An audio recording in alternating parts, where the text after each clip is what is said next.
Nabarangay ako. Nabarangay ka? Oo, tinuro kasi ako eh. Paano nalaman nila na ikaw yun? So, yun, wala ka pang mga kahit mga in-explore na nakakatakot yung kunwari, pupunta kayo sa park, sa mga... Meron ka, so hindi naman siya kasi parang Hindi ka tinatakot natatakot. ka lang eh. Oo. Pero sabihin mo yung mararamdaman mo, iba kasi yung pag nararamdaman mo. Totoo. Ang hilig nila mag-trip, diba? Alam mo naman yung Oo, mga yung mga kabagatan. ganang trip-trip. Ikaw, ano mga trip nyo ng mga bagets kayo bukod sa mga takutan? Takutan. Meron kayo na pagtripan.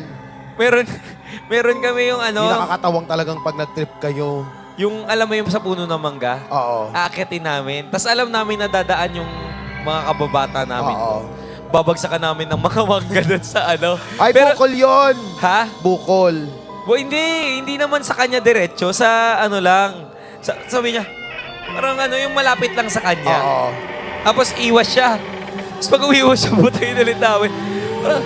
Parang nananadya itong manggang to Alam mo ako, napaka-bad ko noon dati. Bakit? Anong pinagagagawa? Alam mo kung anong ginawa ko? Ano? Ang trip ko naman, ang pinagtripan namin yung isa kong friend, Ah, ay nasa isang bahay kami. Tapos, uso pa ng telepono eh. Oo. telepono? Phone. Oo. Landline. Oo. Tumawag ako sa sa pizza na nag-deliver. Pinadeliver ko yung pizza. Tapos? tapos nagulat sila. Bakit? Bakit? Dumating na pizza, wala naman sila dinideliver. Nabarangay ako. Nabarangay ka? Oo, tinuro kasi ako eh. Paano nalaman nila na ikaw yun? Sinabi nung pinagdeliveran. Paano nalaman na ikaw? Sa kasama din namin, nadamay siya. Takot na takot. Sinabi nilaglag, niya tuloy. Oo, nilaglag. nilaglag. Pinabarangay ka. Oo, nagulat ka mo. May dumating na pizza sa kanila. Wala naman sila yung order. Ganito yung nanay.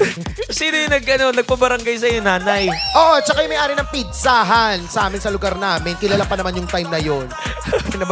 Pinabayad sa amin. Yung lola ko ako mausap. Galit na galit yung lola ko sa akin. Galit na galit. Siyempre.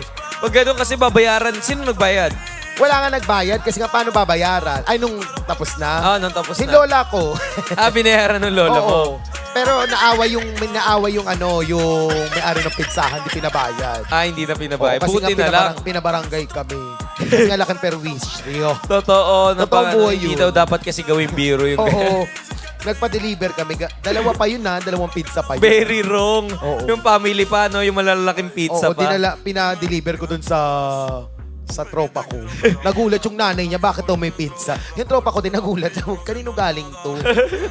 Tapos ang masakit doon, COD. Oo. Yung pagka-deliver, tsaka mo lang babayaran. Kaya Ako dati nagulat. yung mga ganun, mga ganyan trip. Alam mo yung sa mga bahay ng pupunta kayo sa yung medyo malalayo sa inyo. Oo.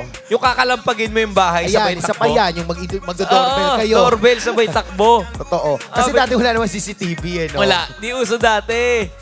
Kaya kapag, mamaya na tayo Register na sa phenomenmax.com.